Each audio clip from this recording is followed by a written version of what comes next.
Hey, thanks for being a part of the conversation. Let's do some pod crashing. Episode number 275 is with Courtney and Steven from Journalista. Good morning, Arrow. This is Cookie and Steve. Hey, I love this. I am so blessed to have the opportunity to talk to both of you because you really do put a limelight on journalism in the way that we don't know it on this side of the flat screen as well as listening to it on the radio when you're doing reports. And this right here puts us in the center of your journey, Cookie. It does. But you've lived the life. I mean, that's the thing about it. I mean, nothing stood in your way. You faced the fire. You walked into the flames. Yeah, I started quite haphazardly at CBS in Nicaragua. It was a party that I was approached by a CBS producer to run the CBS bureau in Nicaragua and cover all of Latin America and the Caribbean, and I had zero experience in journalism. So being from New Orleans, I grabbed the opportunity and ran with it. Jeez. If you knew how many future broadcasters I've been with, because I teach broadcasting, and a lot of people think they're superstars now, what must it have been like for you to be able to say, yeah, I got this. I don't need to have that education. Well, it was just kind of thrust upon me. And as many times as I told everyone in the business that I did not study journalism, they just kept at it and expected me to do what I ultimately did. And it was to bring the stories to light and get them on air. Wow. Yeah, if they only knew who was in charge of journalism. Yeah, I had a friend that would say that, if the world only knew whose hands the news was in.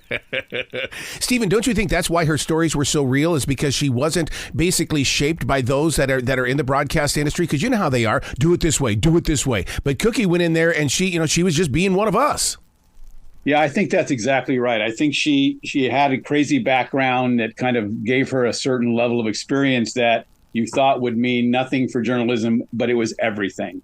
She didn't know the rules, so she didn't worry about breaking them. Yeah.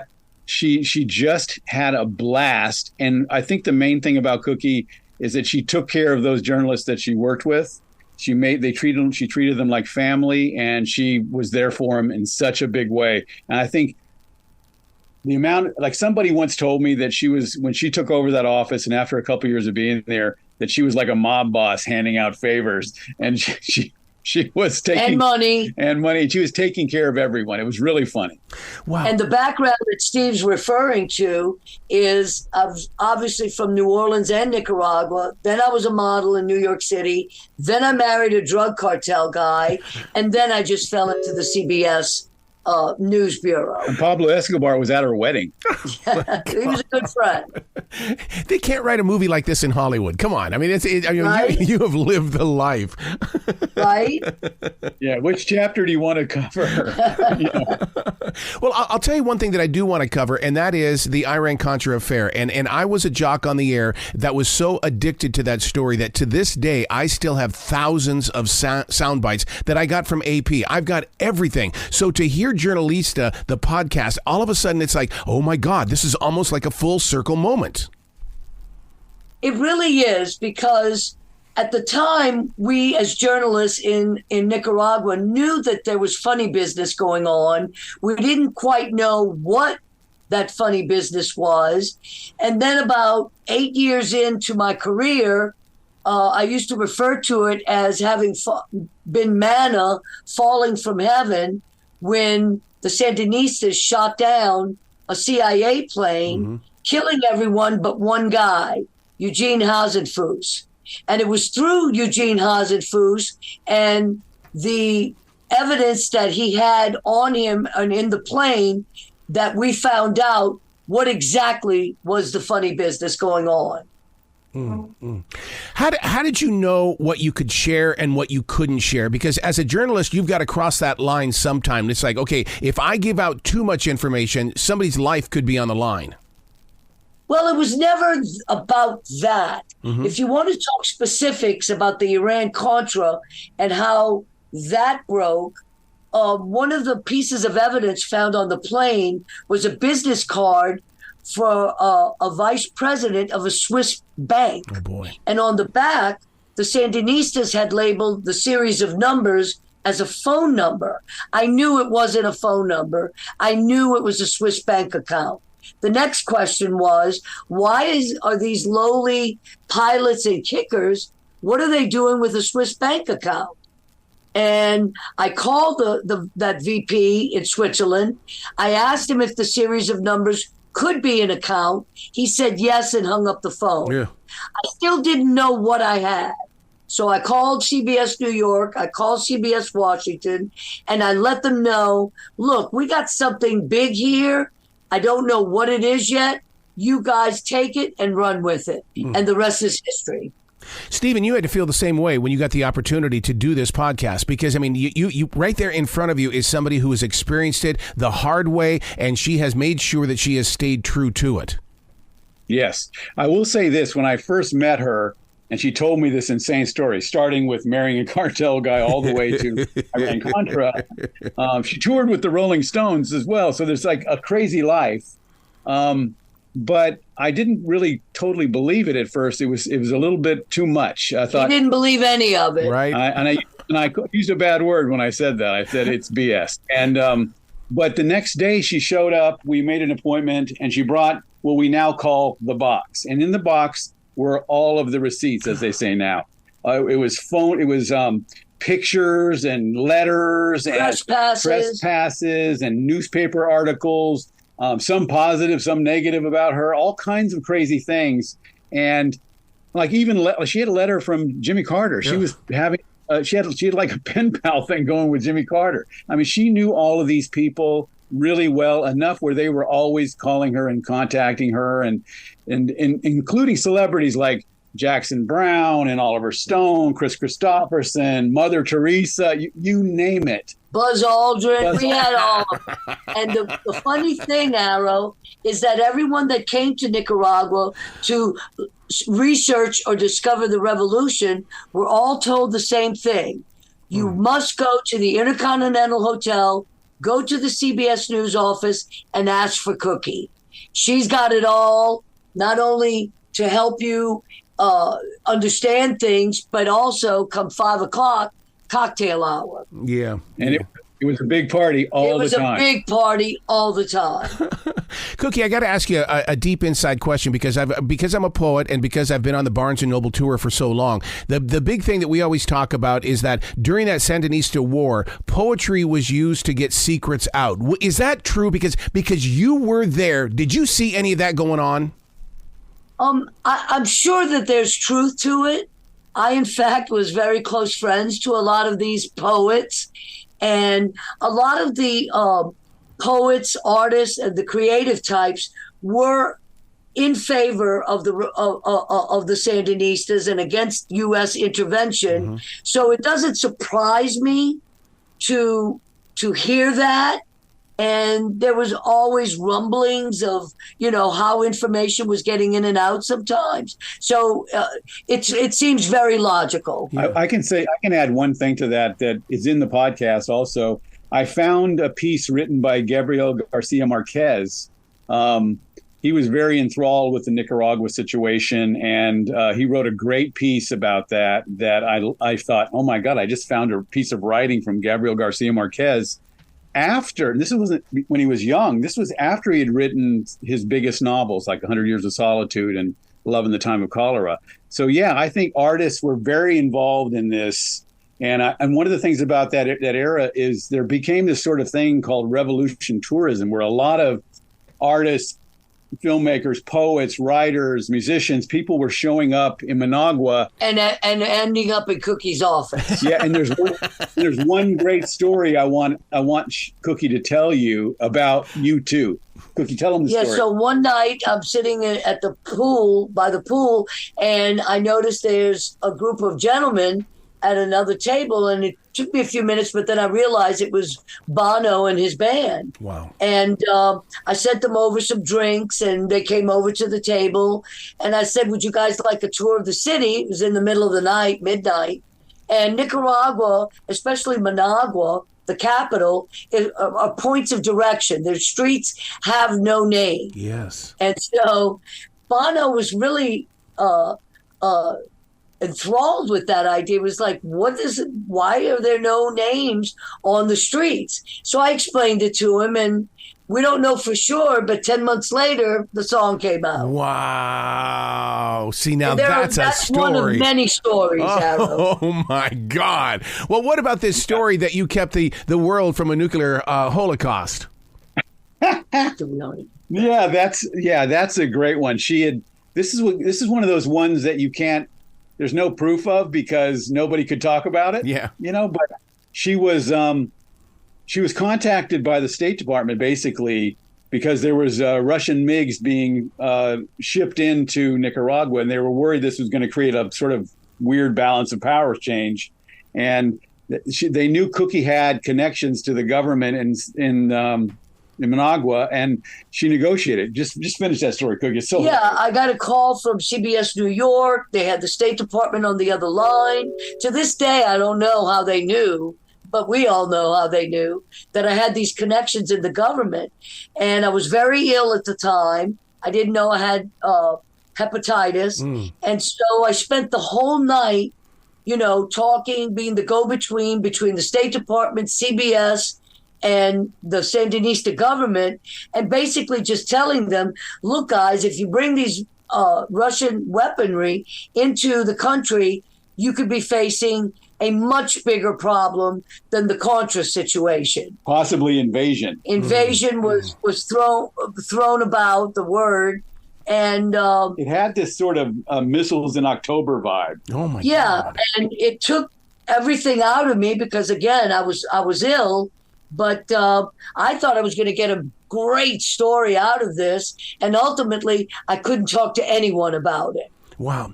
Stephen, I got to tell you something here. And this is a podcaster to a podcaster, journalist to a journalist. And that is that you're capturing a moment in global history by doing this podcasting, and that you're giving this to somebody 50 to 100 years from now. I mean, people are not going to believe this, but when you're talking to Cookie the way that you are and the friendship that you have, this is so important to the history. It is. And it's kind of fun because, I'm a political scientist in my DNA. I'm a filmmaker I guess that's my job. That's his day job. It's my day job. But I've always been a political scientist, and I've always been fascinated, particularly by that era. And I think the 80s were such a turning point for the world in so many different ways. And this story was the biggest story of the 80s. Mm-hmm. And the other thing about this is that I'm getting a view of it that's very personal and intimate. So it's not front row seat. Yeah, it's not just somebody telling a story. Not everybody, but you can go look up Iran-Contra and find the details of that. But what's more interesting to me is this group of journalists that are moving toward this moment in history, partying, loving, crying, chasing all these sad and terrible and wonderful stories and getting there at the end. It's the inside part of it that you've never heard before. And I always tell Steve Arrow that we as war correspondents, we worked hard, but we partied harder because we didn't know if next day's story was going to be the end of us. Wow. Did you have to compete for those stories? Because wasn't there a movie just a couple of years ago that was released that was about how the women of journalism at war had to compete against each other to get any kind of time on television? Absolutely not. That was not the case. Wow. In my experience. I was one of the first women that was out there embedded with soldiers in Latin America. It was always to my benefit. As far as rivalry with the other networks, since I didn't have a journalism background, I never let that interfere with friendships and facilitating not only my people, but other networks, which at the time were only NBC and ABC, helping them out, helping out print journalists, helping out photographers, the news services. I always worked well with everyone, and I never made any of my experiences, stories, be a rivalry or get in between friendships. I want to add something to that, and that is unique to Cookie, what she's saying. women in journalism in the 80s, 70s, and 80s, it was tough. Yeah. But for some reason, there's something strange about what happened in Nicaragua. There was this gaggle of incredibly powerful female journalists that were leading the charge in so many ways. And it was unique. And even like we work with in the podcast, Jane Wallace, who was a superstar at CBS at the time, and she was relegated early in the 80s to Honduras. They sent her there thinking that she was going to go just disappear, like in a place where nothing was happening. Yeah. And she found that's where the training for the Contras was. And so she uncovered that. That led to finding. And she found me. And she found Cookie. And these women, there's a whole bunch of them that seem to be leading the charge in Nicaragua. And in fact, all three bureaus of the news and CBS, NBC, ABC in Nicaragua were led by women. It was very unusual. So Cookie never looked at it like that because her normal was she's in charge, she's taking off, she's rolling. I'm the boss. She doesn't care what men think. But I think in the world of journalism, this is very unique. And I think that this group of women were so freaking impressive. Yeah, yeah. You know, right place, right time. We called ourselves the Dream Team. Let me ask you this question. As a creative person to another creative person, are you addicted to creativity? And is that the reason why you kept saying yes to everything? Yes, absolutely. Absolutely. I have to say that making this podcast, I've been working on it for a long time, and it is such a personal, intimate experience. And Cookie and I have become so close. We're like, she calls me her work husband, and we have to be careful because we are on top of each other's sentences, just like a husband and wife all the time. Yeah, Steve and I finish each other's sentences, and amazingly, Arrow, we still love each other. Yeah, I'm not mad at her yet. After 13 years. Yeah. I'll tell you that there's a line that you guys use that really it has opened up my heart. Cover the story, don't be the story. My God, I think every journalist should know that. That was advice that Mike Wallace gave me early on in my career because as a good journalist, I adored working with the big boys at 60 Minutes. It was a whole different ball game, and they took to me and simply loved me and trained me, and that was one of Mike's earliest pieces of advice. Unfortunately, she did become the story on a number of occasions. Exactly. I expect that, though. But it was understandable. But Mike told her, Cookie, you should be the story. Yeah, and of course, Mike, he became the story many a time as well. What put you in Central America? What was it that you felt like? Was it a calling? What was it that you heard in your heart? Well, I'm half from New Orleans and half from Nicaragua. Oh. So my whole life, I've been living in both countries. I was educated in both countries. I lived, partied, did everything in both countries. So I was already familiar with Nicaragua. And one of the main reasons I was approached for the job is because I could speak both languages fluently. I knew both cultures in and out. And my contacts on every level, on every side, was just amazing. She could get to anybody. Wow. What have you learned from all of this, both of you? Because, this right here, for Stephen, for you to get so close to Cookie, and then Cookie for you to live it, there's got to be one common thing that you've both learned from this. Well, I think the thing that I've taken from it the most for me is I am in love with the camaraderie and the intimacy between this group of people that were running toward this huge story. And there is a unique bond like to this, and they come from all over the world, different political, spectrum, everything, but they are a band of brothers. These people love each other to this day. It's like they were in a platoon together in Vietnam or something. Wow. They have this shared experience, and they would never betray each other in any level. And that blows me away. And I never quite understood that part of this camaraderie. And I think Cookie can even go farther with that. Yeah. We all know that we were a band of brothers then, now, and forever, and we'll always be there for each other. What I took away from this project, it was difficult for me, the project. It was more difficult than covering war, because after the war, obviously suffering PTSD, I had buried all of my feelings, memories, and Steve brilliantly has brought them all back to the forefront. Difficult at first, my PTSD resurfaced, but ultimately it became a very cathartic experience. It was cheaper than therapy, and I have just grown to understand certain things that maybe I didn't understand back then because I was partying so much, and I'm clean and sober now, so there's that. Wow. You guys have got to come back to this show anytime in the future. The door is always going to be open for you. We'd love to, Arrow. Thanks for having us this morning. Yeah, thank you so much. You be brilliant today, okay, you two? Thank you. Awesome.